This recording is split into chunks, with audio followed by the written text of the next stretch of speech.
Miss world పోటీలపై మంత్రి జూపల్లి కృష్ణారావు కీలక వ్యాఖ్యలు చేశారు. మిస్ వరల్డ్ పోటీలకు 31 కోట్లు ఖర్చయిందని తెలిపారు ఆయన. అందులో స్పాన్సర్ల ద్వారా 21 కోట్లు వచ్చాయన్నారు. మరో 12 కోట్ల కమిట్మెంట్ ఉందన్నారు. మిస్ వరల్డ్ పోటీల కోసం రాష్ట్ర ప్రభుత్వానికి అయిన ఖర్చు 10 కోట్లు మాత్రమే అంటూ మంత్రి స్పష్టం చేశారు. ఇక టూరిజం ప్రమోషన్ కోసమే పోటీలు నిర్వహించామని జూపల్లి అన్నారు. మిస్ వరల్డ్ కంటెస్టెంట్ల కాళ్లు కడిగించారంటూ దుష్ప్రచారం చేశారని ఆయన వెల్లడించారు. పర్యాటకం పెరిగితే రాష్ట్రానికే మేలు జరుగుతుందని మాత్రమే ఈ నిర్ణయం తీసుకున్నామన్నారు.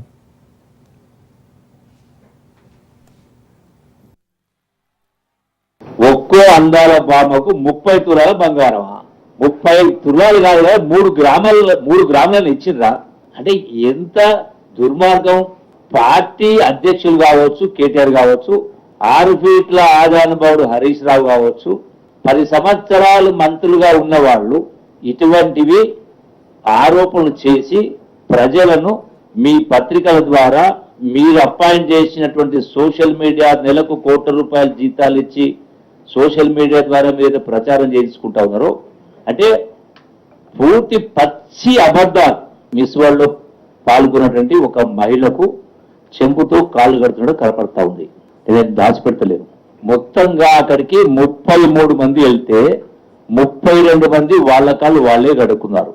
ఒక ఆమెకు చెంపిచ్చింది. ఈమె ఆ మహిళా సంఘంలో ఉంటే చిన్న ఎవరో మహిళ చెంపిస్తే ఆమెకేం అర్థం కాక చూస్తూ ఉన్న సందర్భంలో, అంటే కొందరు తెలియదు కూడా, అంటే మన సంప్రదాయం సంస్థ తెలియదు.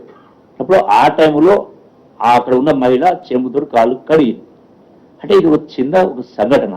ఇదేవో మొత్తం టోటల్గా తెలంగాణ సంస్కృతిని మొత్తం తాకట్టు పెట్టిండ్రు, కాళ్ళు కడిగిండ్రు అనేటువంటి మాట మాట్లాడితే ఈ అంశాలు చూపించి, మరి గొప్పగా చదివినటువంటి ఐఏఎస్ అధికారి కేసీఆర్ కాళ్ళు కడిగినప్పుడు కాళ్ళు కడగమని చెప్పిండు ఆ కేసీఆర్ వెంకటరామరెడ్డికి. ఎన్నో దేశాలు పోటీ పడ్డాయి.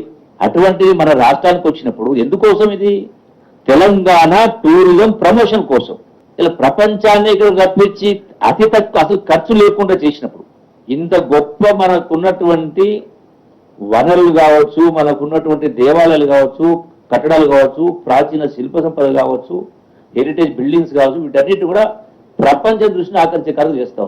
శవాల కాడ పేరాలన్నట్టుగా ప్రతి దానిలో కూడా రాజకీయ లబ్ధి చూడాలంటే ఆలోచనతో తప్ప ఇంకొకటి ఉందా వీళ్ళు మాట్లాడిన దానిలో?